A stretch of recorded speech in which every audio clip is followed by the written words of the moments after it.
Greetings survivors and friends, SHADOWFRAX here, and I'm back shining a searchlight once more on the Rust custom map making scene, where today I'm going to be taking you around a map that caught my eye recently called Hot Mountain. It's quite an imaginative map with some interesting custom features, although still quite grounded and functional, so good for anyone who's a bit bored of the vanilla experience but doesn't want to go full fantasy or roleplay. It was designed by Gruber and the terrain was made with World Creator rather than the usual Rust procedural generation, so it has a more real-world flavour to the contours. I'm assured that all the custom prefabs here are his own work, plus, of course, the main thing in the background a lot of the time is the eponymous Hot Mountain. But first, be happy for me because I have a sponsor for this vid, an obscure little game that you might have heard of. Yes, thank you to Raid Shadow Legends for finally sponsoring me. I don't know what took them so long. It's cross-platform on PC, Apple and Android, and of course, it's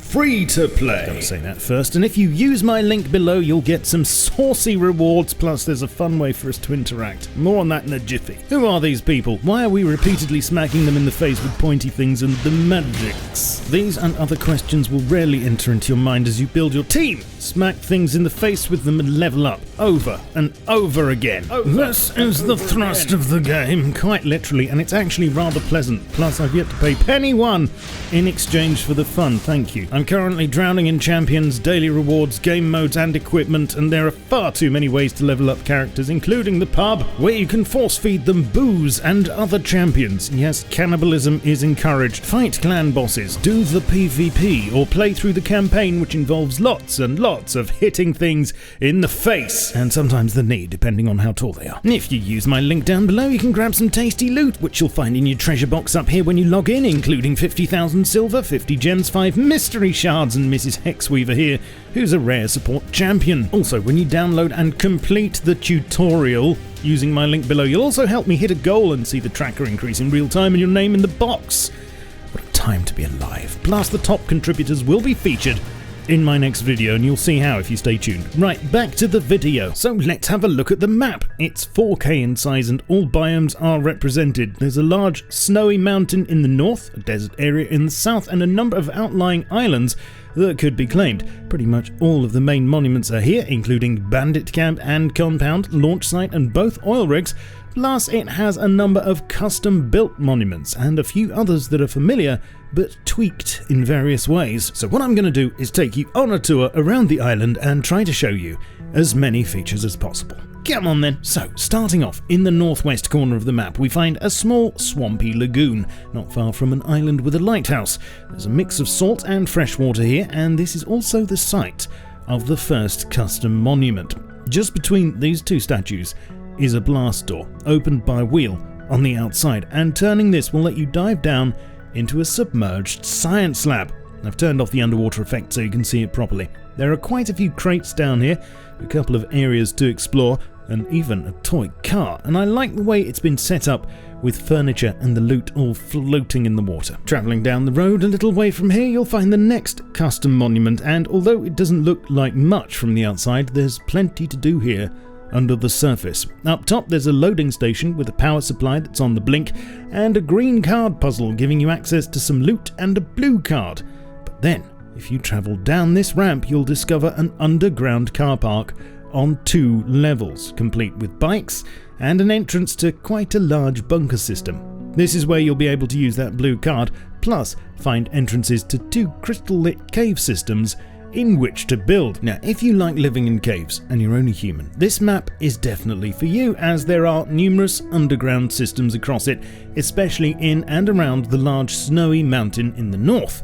Here you'll find a couple of caves in particular that are accessed vertically and that have some buildable chambers, including these ones.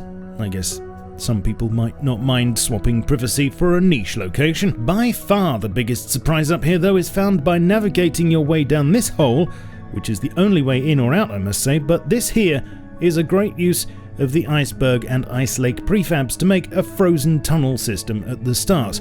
Very sexy. Once you're through here though, you'll discover an absolutely humongous abandoned underground bandit city, it seems, built in the remains of an old metro station that just keeps going and going and going and going and going There are side tunnels too, one that goes down several levels into a kind of barracks, all display models only by the way, and a couple of cave systems which again have some areas which can be built in. Back to the surface and ignoring Hot Mountain just for a moment, I'll get there soon, don't worry. Here's where you'll find another example of using ice prefabs to good effect, with a huge ice canyon that's fully build-inable and stretches all the way down to the northern harbour.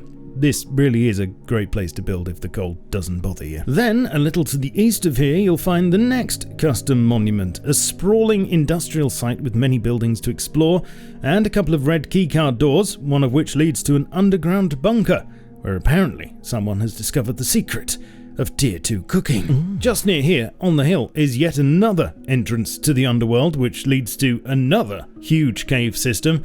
And at this point I'm kind of wondering whether there'd be any point in going above ground at all. And yes, then there's Hot Mountain, the active volcano of the island with lava pouring out of it that sadly isn't real. It does look nice from a distance though. If you can scale this thing, you are quite welcome to build on it, even in the not lava if you insist on being a James Bond villain. And right at the top, you'll find this. A pit with an ancient tree at the bottom which can be parkoured in and out of, and that is yet another unique place to build. The launch site is a stone's throw away from the volcano, which probably isn't the smartest place to build one of these, and the road from here leads to the Big Bridge, which is a monument in its own right and has two levels, a top bit with loot and cars, and a bottom glass pedestrian walkway section with loot and no cars. And now we come to the desert biome, which I think would probably end up being one of the busiest places on the map thanks to just how many monuments there are here. Not only is there the excavator and power plant, but also modified versions of the airfield and sphere tank. This is one of my favourite areas of the above ground map because I love the look of the desert sand reclaiming these places, along with the dust storm effect sweeping through here. There's also a warehouse, partly buried, and a quarry here, plus some small islands nearby that I think would all combine to make this a very attractive place to build. Next door to here, in the south central part of the map, is the bay, which is dominated by a modified and partially submerged junkyard, and there are one or two places where you could technically build here. Also, you'll find a static cargo ship, minus scientists and loot, but plus helipad and a 5x5 area at the back of the hold that you can actually build in. Across from here is another nice area, a temperate zone made of small bays and islands which give many opportunities to build on, and another custom monument, an abandoned bandit town with a crumbling apartment block, pump jack, recycler, refinery and vending machines. And I do like the way Gruber's gone to the trouble of painting tyre tracks into the grass to draw roads, which is something that could so easily have just been left out. Near here is a wooden bridge leading back to the mainland, and there's a particularly thick waterfall which sadly doesn't have anything hiding behind it. Also, on one of the furthest out islands around here, there's a partially submerged sewer branch. One of the ways into it, which would be underwater, is blocked, but apart from that, it's fully functional. And then bringing us full circle is a small custom roadside monument called Gruber's Diner, which has some facilities as well as selling pickles and 40mm shotgun rounds. And lastly, I hope, unless I've missed something big, there are two very sneaky things that would have taken me a long time to find if I hadn't turned the water layer off. Right out in the ocean in a couple of places are these sinkholes, which after diving down will lead you to a very hidden cave system that can be built in along with their very own quarries. Only problem being not having anywhere to park your boat. So, what do you think of Hot Mountain? Personally, I think it's a very well realised map. There are some really great looking areas and monuments, and you could have a lot of fun building and farming here. It's friendly for cars, and there's pretty much everything you could want from a Rust Island. I do have some minor criticisms. There are some rough edges here and there that need to be addressed, and there are some slightly OP building areas in places, especially underground, in my opinion. But of course, everything is subject to change. My main gripe though has to be that Rust doesn't have any proper lava yet, which makes me sad. I'm not aware of any servers at the moment that are running Hot Mountain, but if you know of any, please send me the details and I'll add them to the description. If you're interested in using this map, then I'll provide a link down there as well. It is a paid one, mind, just so you know, and of course, no, I'm not being sponsored to talk about this or any other custom Rust things. I'm seeking them out off my own back, and if you have anything creative like this that you think I should know about, then please get in contact. Also, if you're interested in getting into the custom map scene yourself, then I'll put some links in the description for you to find your way in. It's definitely a learning curve,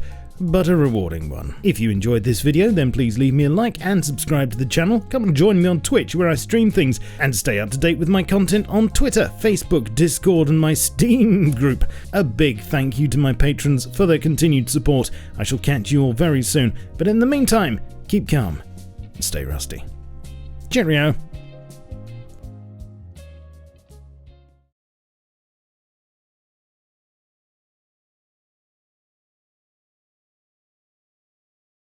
Rust doesn't have any proper lava yet, which makes me sad.